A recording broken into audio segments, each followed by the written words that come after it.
Hello, and welcome to episode 6 of season 2 of Jeopardy Live Panel, hashtag Jeopardy Live Panel. Once again, I am Andy Saunders. I'll be hosting tonight's discussion. If you have any comments, you may leave them on Twitter at hashtag Jeopardy Live Panel.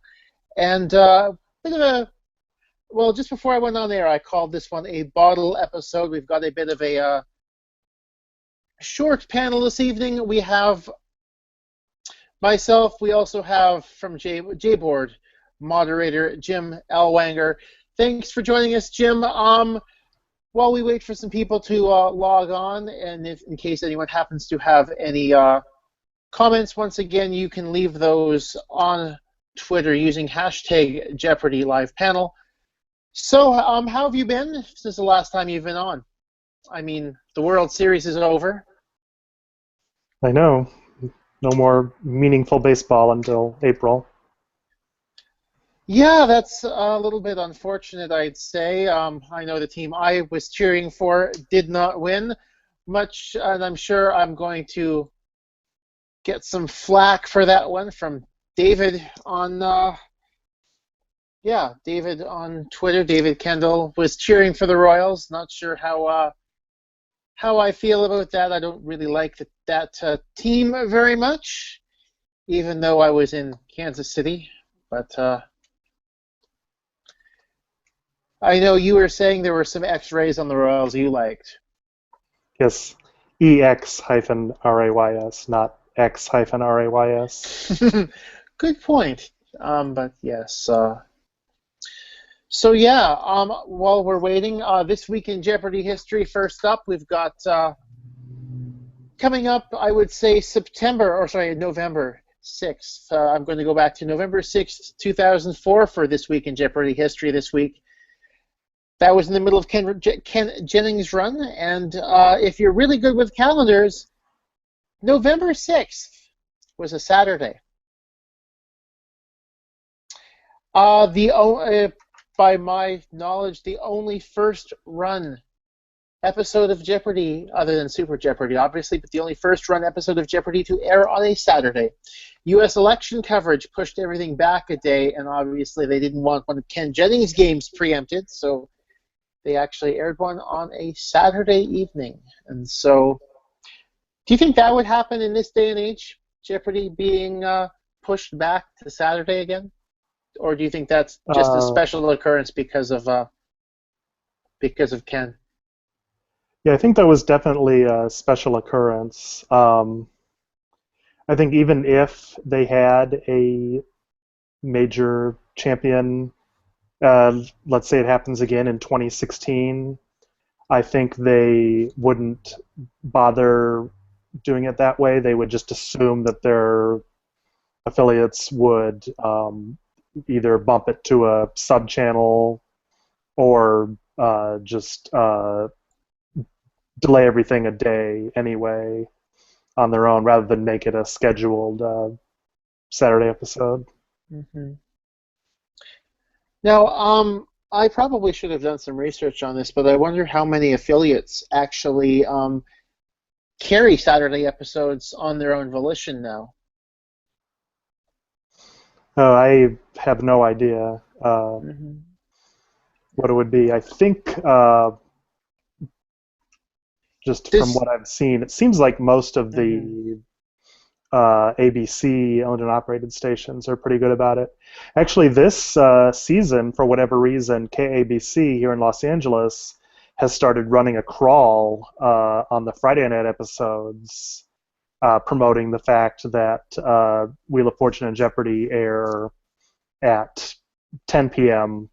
on Saturdays due to football, which, that's pretty much the time they've always aired them, in the fall due to football. But they've never, gone that far to promote them before. Oh. So right now, we are going to have Josh Silverman join us in just a couple of minutes. I will send. Oh, here we go. Perfect. He's just asking. He's trying to connect. He had some technical issues. He will be joining us in just a second.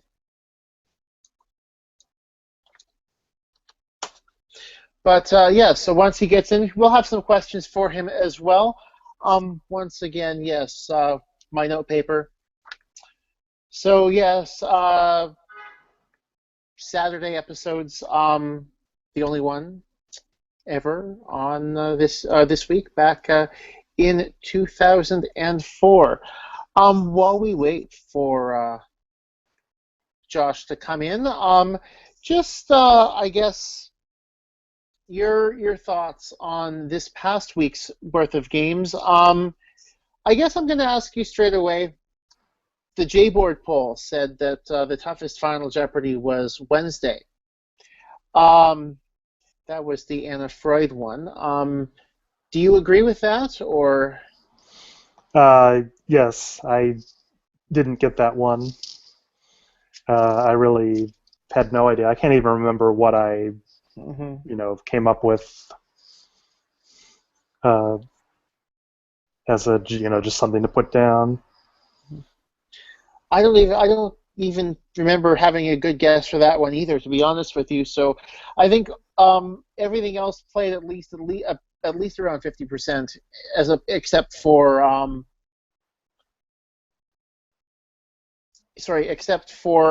Wednesdays, which was around 26. And Josh it looks like he's able to join us. Hi, Josh. Thanks for making it in. I think we see you there. Do you want to? We see video of you. That is awesome. Can you try talking to us? Sorry.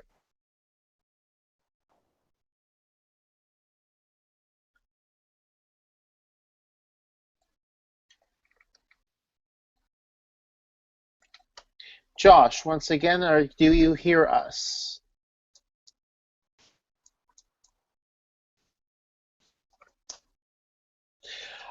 So yeah, what else are we? Yeah, so Wednesday's Final Jeopardy. Which one would you say the easiest one was, Jim? I think maybe Thursdays was actually easy for me. I Hmm. mean, maybe that was the one about the African country on the Horn of countries. Africa. Yeah, I thought that was a pretty easy one too. I mean, there were some other people who I normally watch with who missed that one, and I was very surprised. I can. Well, the whole Thursday show seemed pretty Hmm. easy to me, and it's one where I definitely felt like I could have won from a fourth podium without breaking much of a sweat, just because of all the misses and things I knew, like the airports category. Hmm. So once again, Josh is here. He's just having some technical difficulties at this point. He may reboot his. If he may be rebooting his computer, but he will be able to join us eventually. Don't worry, we will get to talk to him. We have some of our viewers and readers actually do have some questions, so let's see. He's still looking like he's looking. He's trying very hard, and sometimes that's what we get sometimes with a live panel. That sometimes people have technical difficulties, and like Jay Onright, when the Fox truck goes down in Kansas City, we're stuck trying to kill time and figure out what's going on. Do you know my another question I thought about Wednesday's episode, Jim? The book subtitles category that actually played kind of difficult. Do you think they should have saved that category for the Tournament of Champions? Yes, sorry, I'm pulling it up on the J Archive? Yeah, archive no to problem. I remind think, myself. yeah. Yep. Yes, that was definitely seemed like more Tournament of Champions material. Did you have an idea on the H.W. Bush number? I mean, obviously, to me, 88 wasn't the Oh worst yeah, that guess one ever. I did get, Okay. because yeah, I think remember that book coming out. That might have been the only one Hmm. I got correct playing from home. But yeah, a lot of them were very. I mean, it seemed to me like there was a lot of weird, yeah, a lot of weird stuff in there. I mean, I going back, I got Seabiscuit. Um, yeah, I mean, Yeah, my one of my secret shames is I always get Seabiscuit and Secretariat mixed up. well, granted, I will preface this by saying that a lot of the time it is a lot more difficult up there under the lights, but Black Beauty seemed to be a one of those head scratcher. Sorry, I'm going to say one of those guesses that I'm pretty sure Nikki would want back. Yeah. But yes, sometimes things happen when you're under the lights and weird things come out and like as soon as you say it, you're like, oh, that's really stupid, and and sometimes you say a stupid answer and it goes viral, and I guess that segues really well into my next another discussion point I want to have with you, Jim. Jeopardy. There was an article in the Washington Post, or I don't know if it was actually in the paper or just a blog post, but it's From the crossed. URL, it looks like it ran in their daily giveaway paper, which is called the Express, Okay, which but has runs this kind of article. I would guess. I'm not real familiar with the Express, but I'm familiar with their Chicago equivalent, which is called Red Eye. okay. So I suppose I mean Toronto has a similar paper that the Toronto Star puts out. Yeah. But yeah, but it basically the gist of the article is that Jeopardy seems to be going viral more often.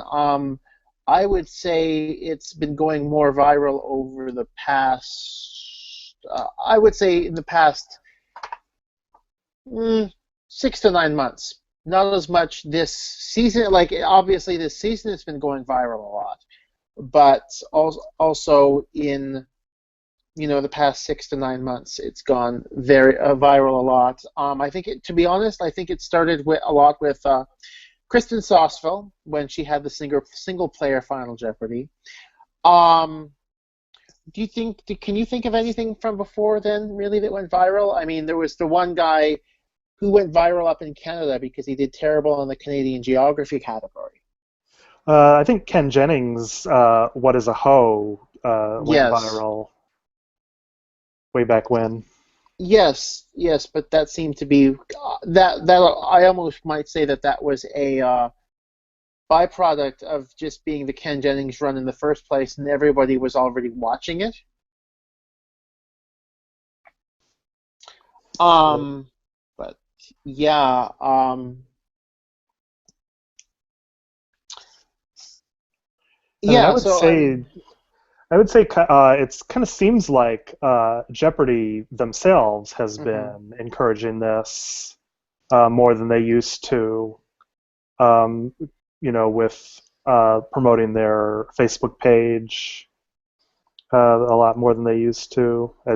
Kind of as a Yeah. replacement for the old Sony boards. Mhm. And obviously, it's easier for things to go viral when they get posted to Facebook versus just when they're on a message board. Exactly. Yeah, so I mean, do you think they might have realized, or probably should word it better this way? What do you think Family Feud has had to do with it? Because obviously they were the first kind of game show to really go, I mean, or try to deliberately go viral. I mean, if you've watched an episode of Family Feud the last couple of years, some of the question lines they take. Yeah, that's interesting because I really don't see many Family Feud viral posts at all. Maybe it's just, the kind of people I follow on Facebook or whatever are more likely to post Jeopardy clips than Family Feud. But yeah, I Hmm. see a lot more Jeopardy than Feud. Yeah, I mean, I would say that too, but I mean, back. a year and a half, a couple of years ago, it seemed like Family Feud was kind of on the cutting edge of that, and I think it might have also led to their ratings going up, which, I mean, now I almost, part of me worries that that Family Feud is trying too hard to go viral with some of their things and not letting it happen organically. Whereas Jeopardy is still in that, organic viral stage, which might explain why we're seeing it more these days. Because it seems to be that it has to have a bit of a spontaneity to it. Right.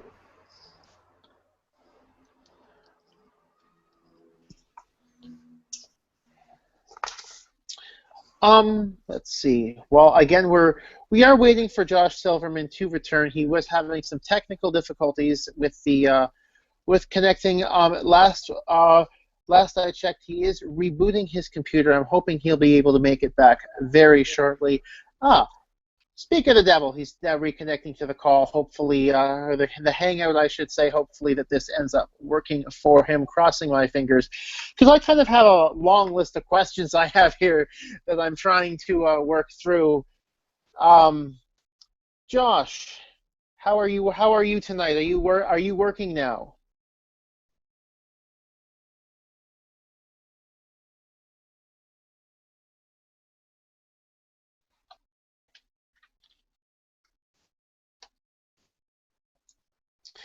Not looking goodish at the moment. Let's see.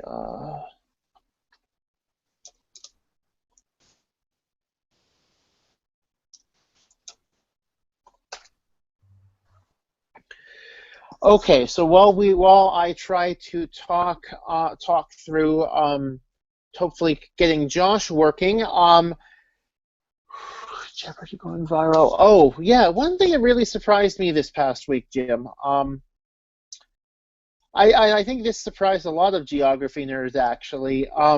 The question in the Neo Geo category about Pretoria and its apparent name change. Do you remember much of that? It's not on the art. Now, Yeah, I remember that Friday. yeah, Friday. Okay, so it's Unfortunately, for not. some reason, Friday is not on the archive yet.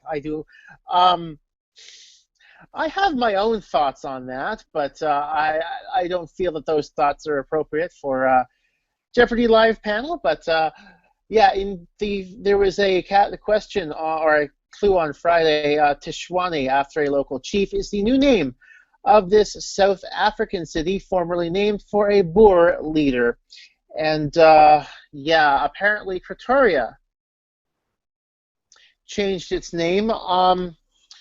So what we're going to do, let's see, yeah.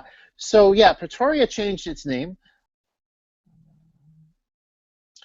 So yes, as we can see, Josh is here. He has managed to connect to the chat. He is not able to actually hear us, but he can see us. So what I am going to do, let's see.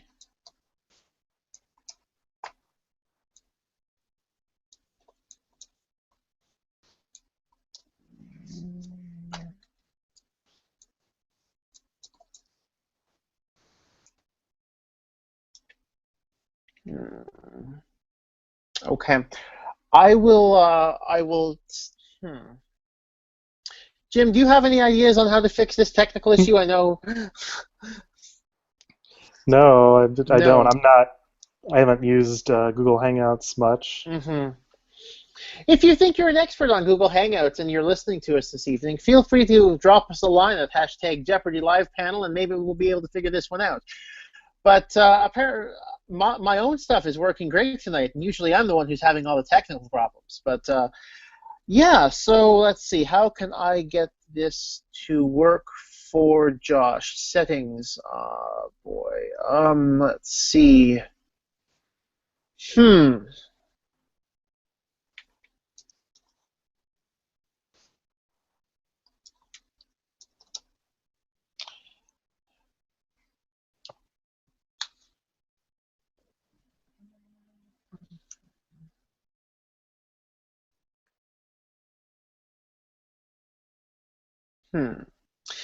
Dead air at this point here on Jeopardy. Well, I might as well say that at this point, the next episode will be the Tournament of Champions preview, scheduled for next Sunday, November the 8th. We're aiming for somewhere early evening, like somewhere around 8:30 Eastern time. The time for that has not been finalized yet.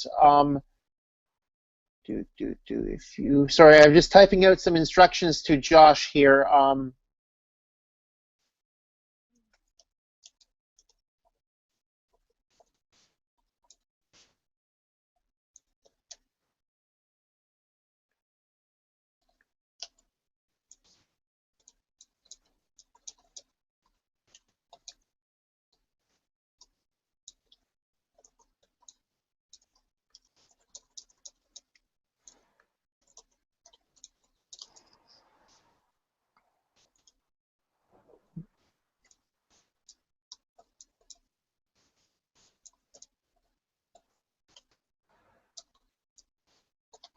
Oh, just to fill the time, I'll Yeah, say sorry. that I realized that actually last Tuesday's Final Jeopardy was definitely the easiest of the week. The one about the Declaration of Independence signer. Oh, yes. I thought that might have actually been Kids Week difficulty, to be honest with you. Your thoughts? Would you agree with that, Jim?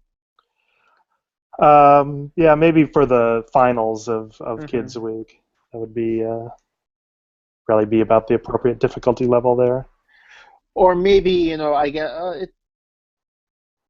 because it just felt like, well, if you remember John Hancock, that was the and don't get tripped up on Alexander Hamilton.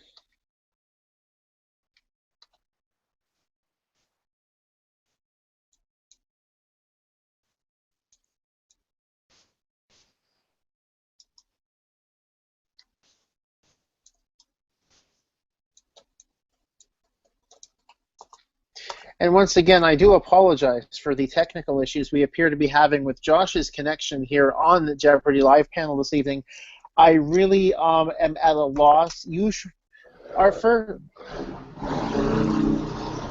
Oh, something just went by. I thought Josh was connecting, and it's like, oh no, No, someone that just. was like a motorcycle or something going down my street. Uh, okay. Yeah. Once again, I normally step one is reboot the computer, which apparently did not work. Step number two is usually check the settings button, and again, that hasn't worked. Again, he sees us. Do you want to? Do you think holding up pieces of paper with my questions on them might not be the worst idea?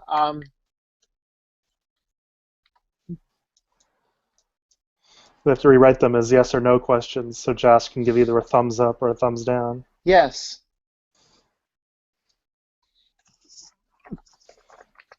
So, the first question I'm going to ask, there's not as much yes or no, but Josh, um,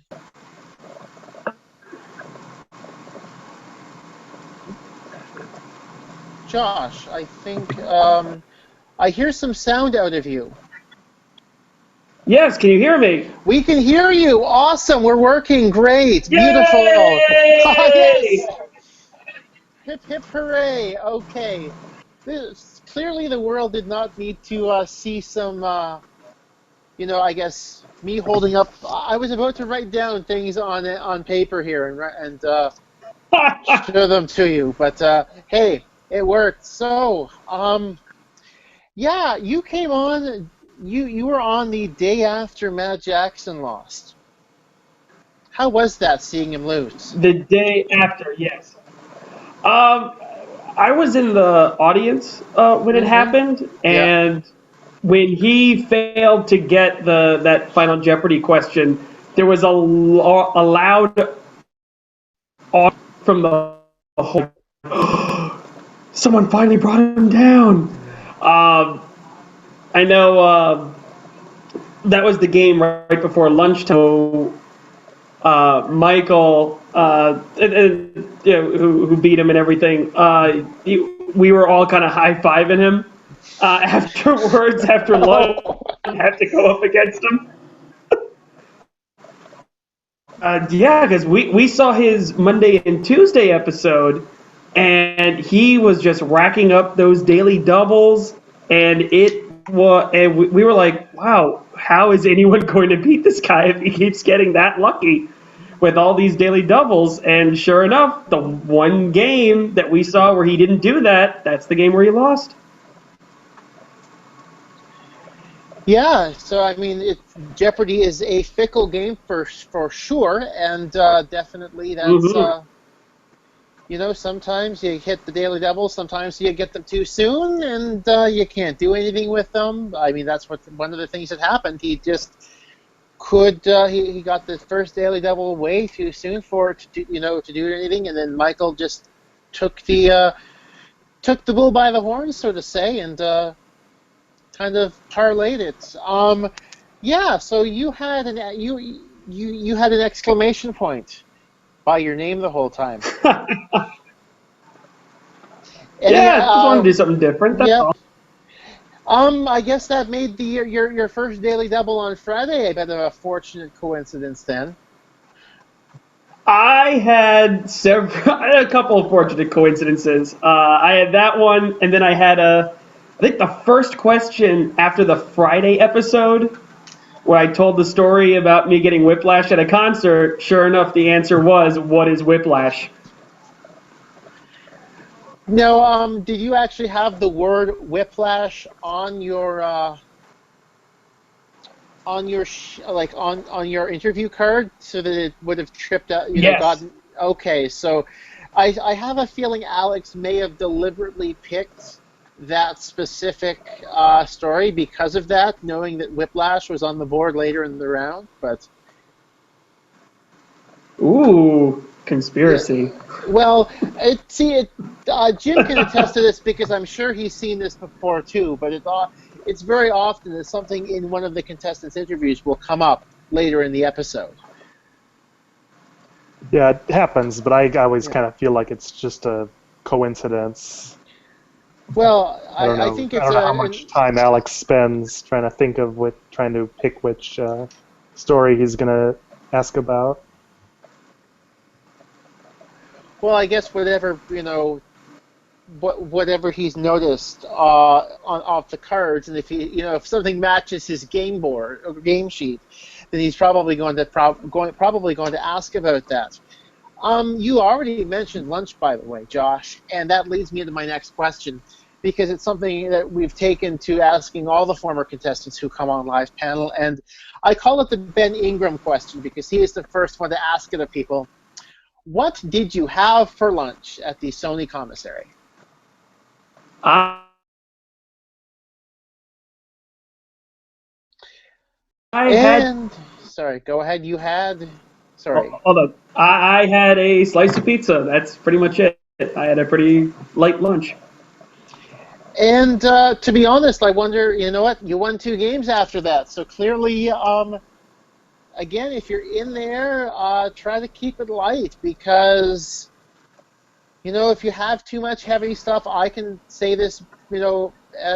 I've had too much at a Scrabble tournament at lunch, and it's made it more difficult for me to play in the afternoon. And so people who I guess pig out on Sony's dime at lunch may have difficulty playing Jeopardy right after lunch. So that's something to Yeah, I can see mhm. it happening. Yeah. Now, one of our blog readers actually during your episodes, Josh, pointed out, I believe, you have a bit of a stand-up comedy career. I wouldn't call it a career, but yes, I've been doing stand-up comedy for about 12 years now. Well, 12 years, so 12-year hobby then, or At this point, yes. I'm not really getting paid to do it. So, as Kanye West Mama said, if you're not getting paid for it, it's just a hobby. Although, did you think about using a stand-up comedian as your career for when Johnny introduced you?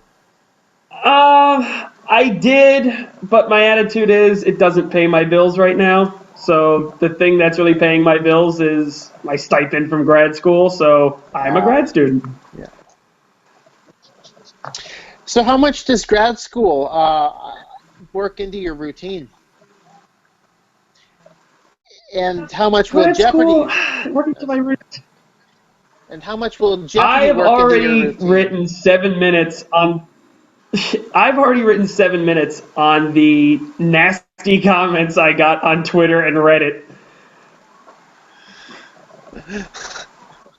I'm surprised Yeah. you only have 7 minutes on that. Well, it was a lot longer. I pared it down to 7. 7 choice minutes. Yeah. I mean, I'm surprised anyone would want to touch Twitter with some of the things that they say. I mean, I personally responded to one person last week with "delete your account, please." So that's kind of par for the course. I know that response is just going to make them feel as though that they've got to me. So, I mean, I know better than to respond to them. And then there's way more of them than there are of me. So I'll just make myself exhausted if I'm trying to respond to every nasty thing. I got to admit that at first, it was like, oh, why would someone say these mean things? And then after like the 100th one, that's when I'm like, oh, this is kind of flattering in an odd kind of way that I made this many people this upset. Did you have I guess almost, it's hard to say because obviously, if you give one guy the satisfaction, like, did you kind of have a favorite comment out of everything, I Oh, guess? yes. Okay. My favorite was a lot of them were pining for Matt Jackson to come back. Like they were so mad that he was gone. So one of them wrote, at JSilvComic, that's my Twitter name. Follow me on Twitter. Shameless plug. Okay. Josh Silverman is a punishment from God for us enjoying Matt Jackson too much. God. So, as the wrath of God, it's a pleasure to be here. Yeah. Yeah. It's funny. Matt Jackson, when he started out, he was kind of he was not as popular, but it seemed like he grew on people as his run went on. Yeah, I mean, it seemed that the longer he went on, like the more people just appreciated just how dominant he was, and that any mean thing they could possibly say to him, it didn't matter because he's a 13-time champion. I mean, what are you gonna do? You can't even hurt the guy's feelings at that point anymore. Yeah. What was I gonna say? But I had one guy after my first win tweet at me direct, message me telling me how bored he was with my win because that meant there were 3 champions in 3 days. So you can't win. You can't ever win with these people. The best you can do is just kind of laugh at how mad they get. Now, you seem to struggle a bit on the Monday of the next taping day. How much of a layover, or how much of a layover did you have between the next before the next taping again? Do you like? Not much. What I will say is the first half I felt pretty good, and the person who beat me, Dean. I know that during the rehearsal round, she was struggling to get her buzzer timer down. And during that halftime break, she found her timing and she found her rhythm and she took control of the board and she just choked the life out of the rest of us. for basically all of Double Jeopardy. And then when the final Jeopardy question came on, like international Oscar stars or something, I'm like, I don't know domestic Oscar stars. Okay, well, much less the international set. So I was pretty much doomed at that point. I mean, that wasn't, from what I remember, that was not an easy final Jeopardy for sure. But yeah, I guess again the buzzer. This isn't the first time I've heard stories here on Live Panel of somebody, oh, it was such a struggle in rehearsal, such a struggle to open, and then hallelujah, hit my stride in Double Jeopardy, and that was that. So. Yep, happened to me. Yep. Now, my next question, I guess, and something else we've asked a lot of here on panel. Tell us about your audition stories or audition story. I'm not sure how many times you tried out, where you tried out this last time, when, how long did you wait for the call, that sort of stuff. Okay, I've only tried out for the show once. So I took the online test. I actually took the online test right after a set. I did a stand-up show, and then like I signed up like the 11 Eastern, because I think it was like the 8 Pacific test. And so right after, I brought my laptop with me, and so I'm using the Wi-Fi I did my show, and then I go back to do the online test immediately afterward. Did well enough on that to get an audition. I did the Tampa audition, went there, took the written test, obviously did well enough. Did the screen test. I'm like, this is to be for TV, be big, be loud, talk with your hands, have some interesting things to say. And I did the audition, and afterwards I was actually kind of concerned, because I have some comic friends of mine who live in LA who tried out for the Price is Right. And they, on that show, they specifically say, we don't want anyone from in the entertainment industry being a contestant on that show. They want like regular people who will get really genuinely excited to be on the show. So the 4 guys who wanted to be on that show, my friends, they lied. They put their old jobs. And the host, Drew Carey, I guess, eventually found out that they were comics, and he was thrilled to talk to some new comics in LA. But the producers were so mad, like, oh, we got entertainers who made it on our show. So I asked them. Afterwards. I asked Maggie, one of the casting people. I asked her, hey, is it gonna be a problem that I do stand-up? And she's like, no, why would that be a problem? And I told her the Price is Right story, and she goes, oh, honey, we're way better than the Price is Right. It's not going to be a problem at all. Yeah, and then she kind of pulled me close. Yeah, she kind of pulled me close and said, you did really well. And then I'm like, well, I think I've got this. I go home. I get the call August 6th on my birthday. So happy birthday to me. Yeah. To be on the show. So I did the September 8th and 9th taping, and the rest is history. Wow, that's very impressive, and very quick turnaround, I guess. Was the Tampa audition in kind of June or mid-June? Yes, I want to say either mid-June or early July. Okay. Yeah, I can't remember if it was before, whether they went Atlanta, Kansas City, Tampa, or Atlanta, Tampa, Kansas City, but it's not really, no matter there. But yeah, it sounds like if Maggie pulls you aside and says you did really well, I think that's usually a pretty good sign that you're probably going to be getting a call within about 3 or 4 weeks. So. Yeah. Do you have I guess I should say I'm out of questions on my own list here. Jim, do you have any questions that I haven't asked? Not that I can think of. Okay. I guess I'm going to ask Josh. Were you've already mentioned a couple of the fortuitous things you were asked, especially after the the whiplash, the exclamation point. Were there any answers you kind of wanted back?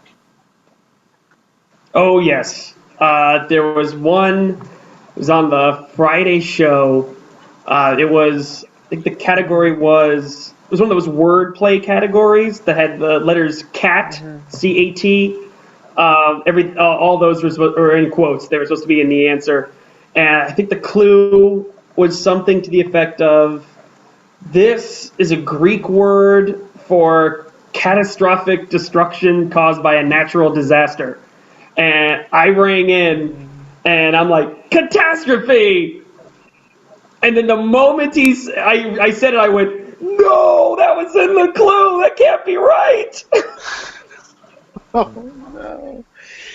Yeah. So that. And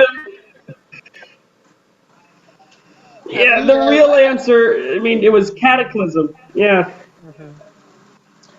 But yeah, I mean, at least the answer you gave was in the category name, which is better than we see sometimes. So, but yeah, I mean, sometimes you under the lights, it's you say something and immediately you regret it and say, oh no, I want that back, and now millions of people are going to think I'm a bit of a bit of a muppet on national television.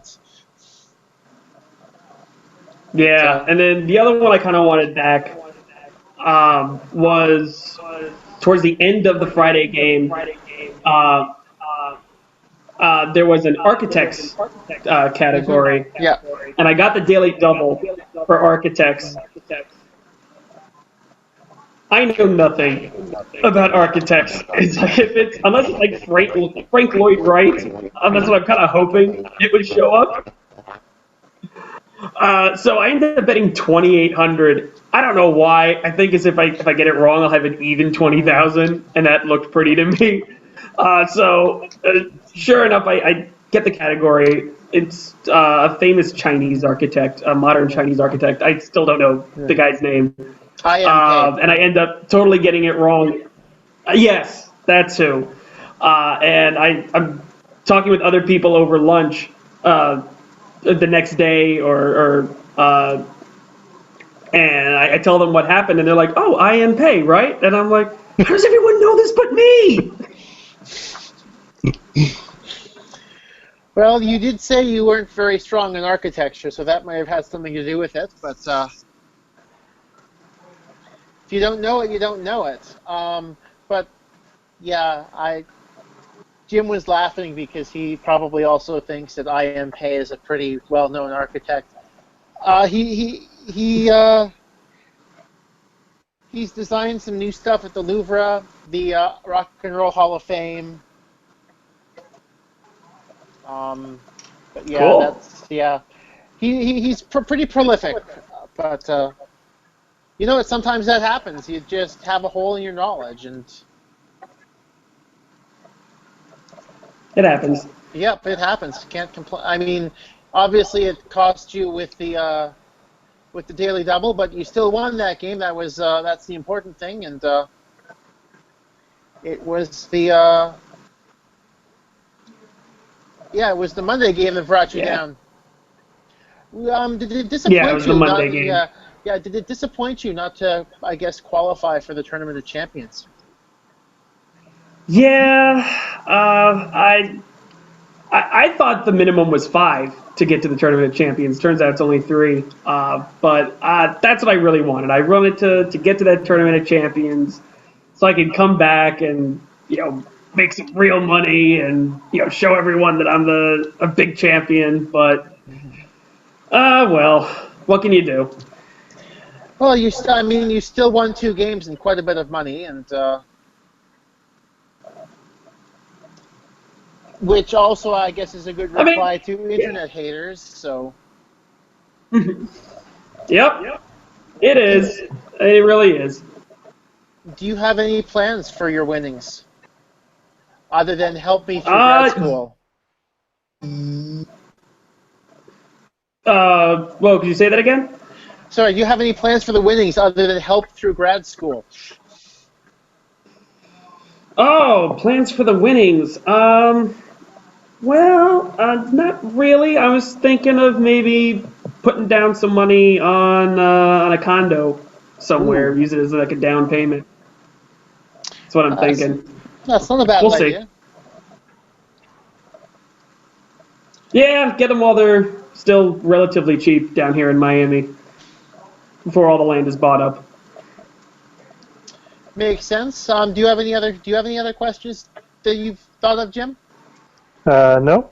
Okay, sounds good. Do you have any questions for me for I mean my own I I personally auditioned in Kansas City back July 1st. So I mean I'm kind of still swimming and waiting in the contestant pool, crossing fingers that I do happen to get the call, but sadly I did not have Maggie in my audition. I had Glenn and Karina.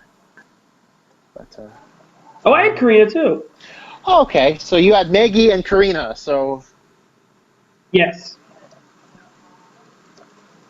okay. Yes, and then I met Jimmy, I think it was from the Clue Crew. Mhm. We didn't have anyone from the Clue Crew in our group, so I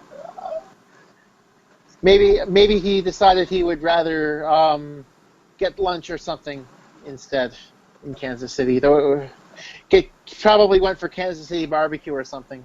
Wouldn't surprise me. Ah, yeah. Yeah, but yeah. So I guess I asked because Jim and I talked about this earlier. Did you have a horse in the World Series? Right? Were you cheering for Mets or Royals? Or Not really. I'm not a big uh, baseball guy. okay, fair enough. That's better than being a Royals fan. Sorry, Jim. Um,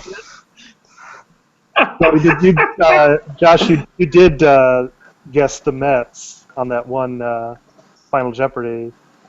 Oh yeah, I heard there was a lot of complaints about that question. yeah, I mean, I missed the translated part. yeah, Uh, I have a kind of a nasty habit of forgetting one little word, important word in these clues.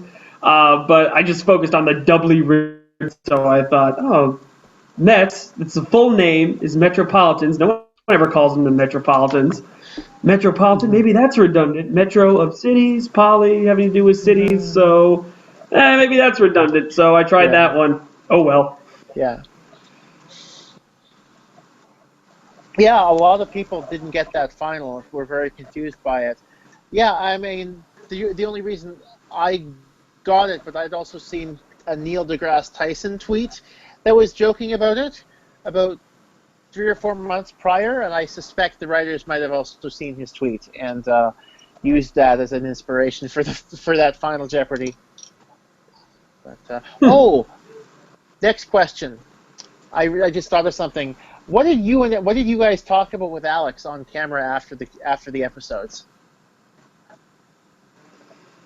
Let's see. The one that I can remember, he was talking about buzzer strategies. Like, oh, sometimes the buzzer's there, and sometimes it isn't. I mean, it wasn't really uh, much of anything. But he did talk to us, or and talk to the crowd.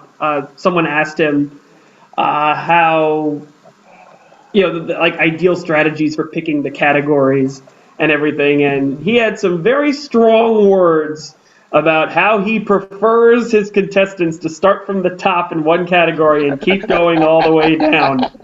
He really doesn't like it when, when they skip around. He's like, you don't understand what the category is about.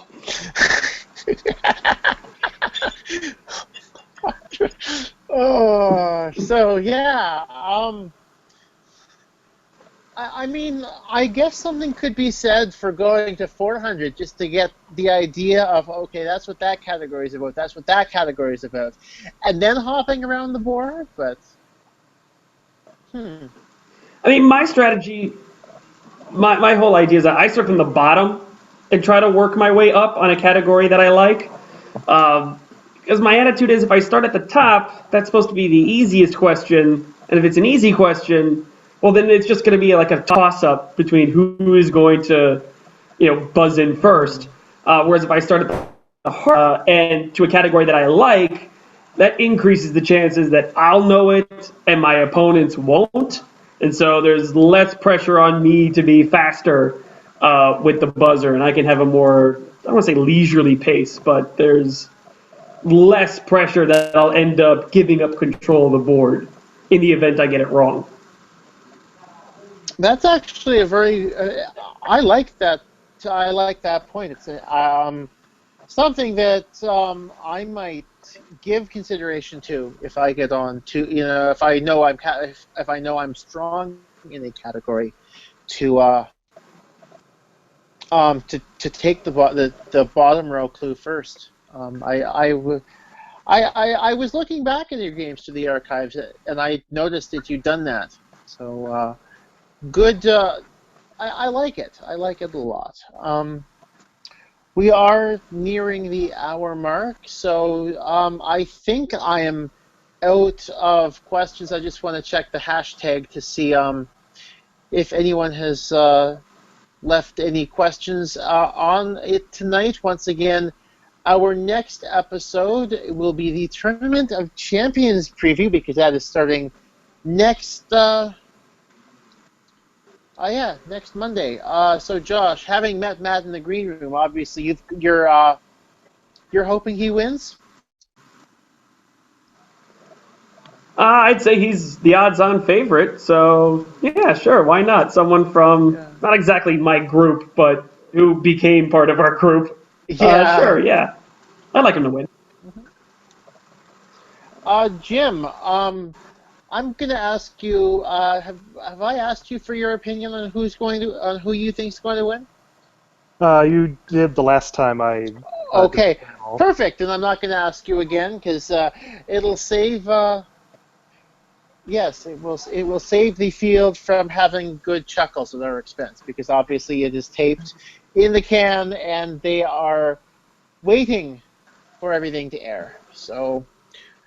In that case, I'd like to. I'm very happy and thankful that your stuff has managed to work, Josh, tonight, so that we were able to actually talk to you, and instead of me holding up, blank random sheets of paper with questions on them. So. Well, thank you for inviting me. It's been a lot of fun. Yep. Glad you enjoyed it, and hopefully we'll be. I will be in touch. Hopefully, we'll be able to get you back on sometime. I don't know, are you planning on continuing to watch the show now that you've been on? Oh yeah, definitely. It's, kind of pine for the glory days. Yeah, so you're going to be like the high school football player, being like, back in the day. Oh yeah, I sit there and talk about how and back in my day, you got your question time, and just start making up random facts of you had to buzz in by banging rocks together. You kids have it so good on this show now. Oh dear, yeah. So yes, the good old days, and yeah, when.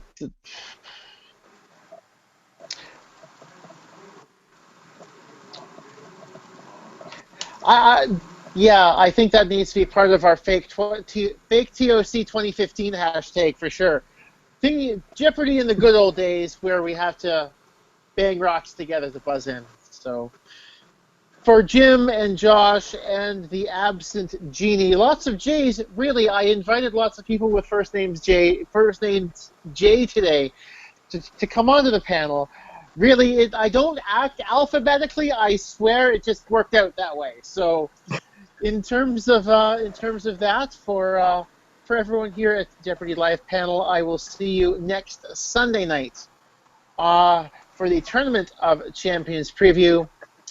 Thanks for tuning in. Thanks for joining us. Have a great night.